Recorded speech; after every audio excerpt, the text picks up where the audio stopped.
नमस्कार दोस्तों, इस वक्त हैं हम जंतर मंतर पे। हमारे पीछे आप एक भारी भीड़ देख पा रहे होंगे। ये लोग उत्तराखंड से आए हैं, अपनी कुछ मांगों को लेके आए हैं। वो मांगे जो 25 साल पहले पूरी हो जानी चाहिए थी, वो मांगे जिसके संघर्ष 25 साल से चल रहा है, वो मांगे जिसके लिए ना जाने कितने लोगों ने अपनी जान भी दे दी है, वो मांगे अभी तक पूरी नहीं हुई हैं। हमारे साथ कुछ लोग हैं, इनसे बात करते हैं कि क्या वो मांगे हैं और जंतर मंतर पे आकर वो क्या सोचते हैं कि क्या हो जाएगा जंतर मंतर से, जो अब तक 25 साल में नहीं हो पाया। नमस्कार सर। नमस्कार। क्या नाम है आपका? मेरा नाम कमल ध्यानी है। बताइए। और दिल्ली में हमारी एक संस्था है महानगर दिल्ली उत्तराखंड प्रवासी संगठन, मैं उसका अध्यक्ष हूँ। और ये जो भीड़ आप देख रहे हैं ये हमारे सदस्यों की भीड़ है और ये गैरसैंण की मांग को लेके एक धरना है जो हमने, क्योंकि गैरसैंण राजधानी क्योंकि उत्तराखंड को बने हुए 25 साल हो गए। 25 साल के अंदर एक स्थायी राजधानी हमारे पास नहीं है। ठीक है, अभी क्या व्यवस्था है वो बताइए एक बार दर्शकों को। अभी व्यवस्था ये है कि कुछ एक जब सत्र होता है तो 2-4 दिन सत्र देहरादून चलता है और 2-4 दिन जो है गैरसैंण में चलता है। ठीक है। दोनों अस्थायी राजधानी है, स्थायी तो परमानेंट राजधानी तो कोई भी नहीं है। तो हम मांग कर रहे हैं कि पहाड़ियों के अनुरूप, क्योंकि उत्तराखंड में पहाड़ी लोग बसते हैं, उनकी मांग के अनुरूप, उनके राज्य के अनुरूप जो है राजधानी जो है परमानेंट राजधानी वो पहाड़ में होनी चाहिए। और गैरसैंण से उपयुक्त और कोई जगह उत्तराखंड में नहीं है, इसलिए हमने जो है गैरसैंण स्थायी राजधानी की मांग। गैरसैंण क्यों उपयुक्त है? ऐसे तो हर जिले के लोग बोलेंगे हमारा जिला उपयुक्त है। देखिए, उत्तराखंड में जो पहाड़ की अवधारणा है, पहाड़ के अंदर 2 बड़े मंडल है, कुमाऊं मंडल, गढ़वाल मंडल। जौनसार है, जौनसार ऑलरेडी इतना सशक्त है, उसके पास अपना कानून है, उनके पास जो है वो संविधान के तहत वो उनके पास सुरक्षा है। लेकिन कुमाऊं मंडल और गढ़वाल मंडल जो बड़ी जातियां हैं, बड़े लोग हैं, जो बड़े जिले हैं, इनके अंदर कोई लाखों लोग हैं लेकिन उनके पास कोई अधिकारी नहीं है। ऐसा कुछ भी नहीं है कि जिससे हम अपनी संस्कृति, अपनी सभ्यता और अपने लोगों को बचा सके। और जो गैरसैंण की जगह है वो इन 2 मंडलों के बीच की जगह है। अच्छा। और गैरसैंण का मतलब होता है कि एक पहाड़ के ऊपर गहराई में, और सैंण का मतलब होता है चौड़ा। तो वो पूरी तरह राजधानी के लिए उपयुक्त है। उसके बारे में स्टडी भी हो चुकी है, सब कुछ हो जाए, लेकिन 25 साल से सरकारें लगातार इसको जो है अनदेखा कर रही है हमारे मुद्दों को।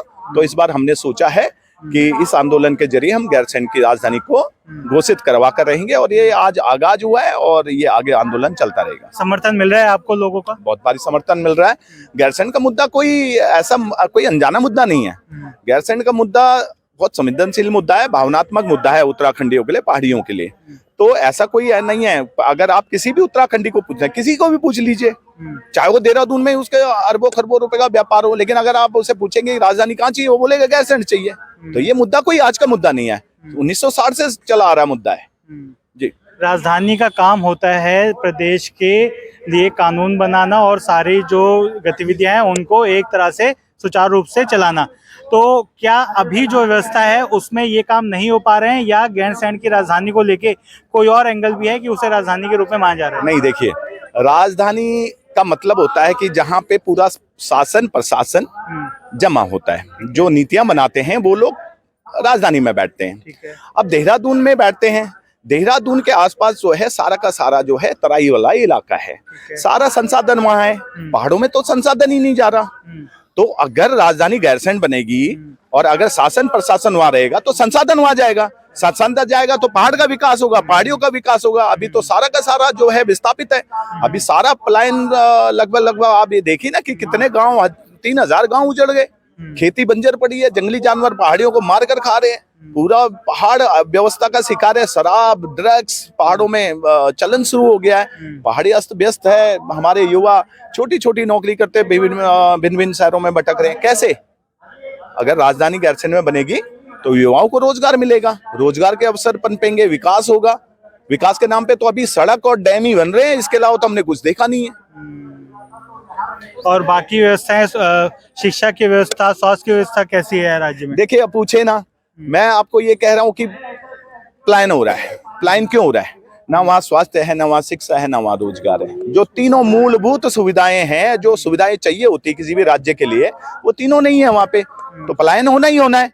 तो अभी तो ये स्थिति है कि हमारी जो बहनें हैं, माताएं हैं, जो गर्भवती स्त्री हैं, वो सड़कों पे दम तोड़ रही हैं। तो कैसे किस मुंह से हम लोग चुप बैठे हैं और कैसे हम चुप रहे हैं? 2027 में विधानसभा इलेक्शन उससे पहले गैरसैंण राजधानी बनने के लिए आप लोगों ने तोड़जोड़ कर रहे हैं जी। कितना सफल होंगे आप लोग? देखिए, मैं आपको बताऊं, ये गैरसैंण का मुद्दा, ये आंदोलन जो है, ये आज का नहीं है। देखिए, कितने ही लोग इस आंदोलन की बलि चढ़ गए, ठीक है। तो ये कोई नया मुद्दा नहीं है, या चुनाव को देखते हुए ये मुद्दा नहीं है। गैरसैंण का मुद्दा भावनात्मक मुद्दा है, पहचान का मुद्दा है, संस्कृति और सभ्यता का मुद्दा है। और ये मुद्दा आप चुनाव को छोड़ दीजिए, लेकिन हाँ, मैं ये मानता हूं कि आने वाले विधानसभा चुनाव में जो उत्तराखंड के अंदर 2027 में होने वाला है, इस मुद्दे का बहुत व्यापक असर पड़ेगा। और भाजपा और कांग्रेस जैसी पार्टी को सोचना पड़ेगा कि अगर उन्होंने अपनी सत्ता कायम रखनी है तो पहाड़ियों के अनुरूप उनका राज्य बनना चाहिए, उनकी राजधानी बननी चाहिए, तभी ये संभव हो पाएगा। कमल ध्यानी Thank you, sir. Kamal Dhyani Kamal Dhyani